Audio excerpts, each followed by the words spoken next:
This is Wabi Sabi Design Studio. Welcome to my channel. Today I'm going to take you through dollar store items to create a haunted house sign.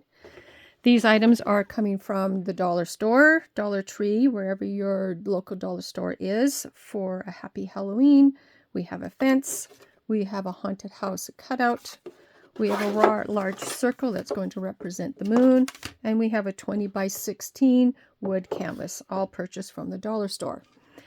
We're going to take the wood canvas, we're going to remove the hanger, we're going to block the wood, and we're going to paint this with the Behr's Pale Moon Spray.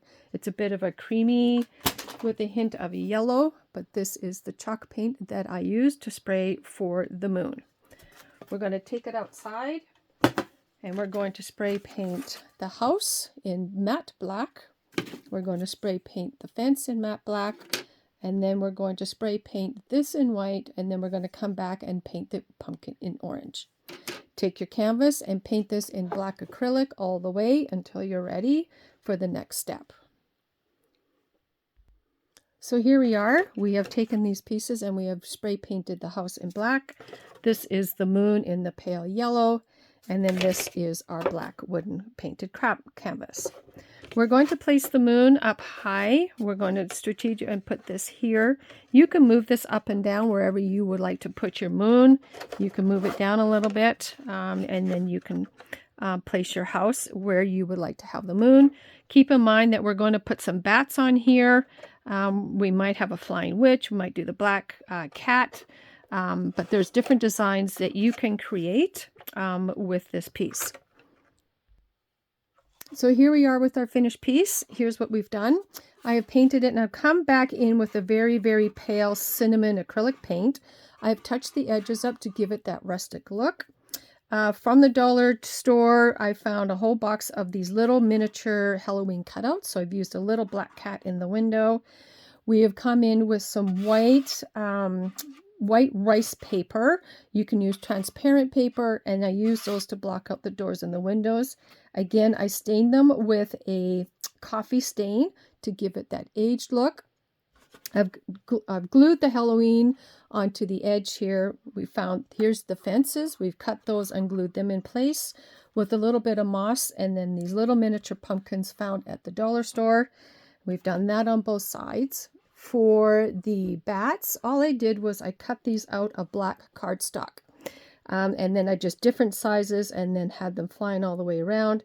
The black cat I found at this is from Michael's. It came in a pack with another cutout. You can also find these cats at the Dollar Tree as well. So that is one. If you can't find the round circle, what I did also is you can trace out a 12-inch circle, and then you can place it down, and then you can paint it on the background prior to putting your house on top of it. Now with this house, I used these little square blocks, if you can see, and then I raised it to make it look like a 3D house. So that's what we've done. So it makes it look like it's kind of popping out a little bit on the side, and it's not set in. You can lay it flat if you want. If you want to put some more embellishments in here, you can do that as well. Now what I've also done is I found a smaller version that I have created. So if you can't find the bigger house and the 20 by 16 canvas, this is a 12 by 16 canvas. I found the smaller haunted house at the dollar store. Again, I found these little wooden bat cutouts, so I spray painted those black as well. Put in some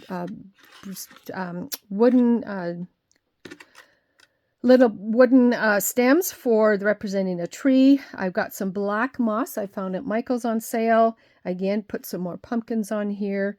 There's a little bit black cat here. Again, just doing a little bit of staining and just to highlight some of the aging of the little black house.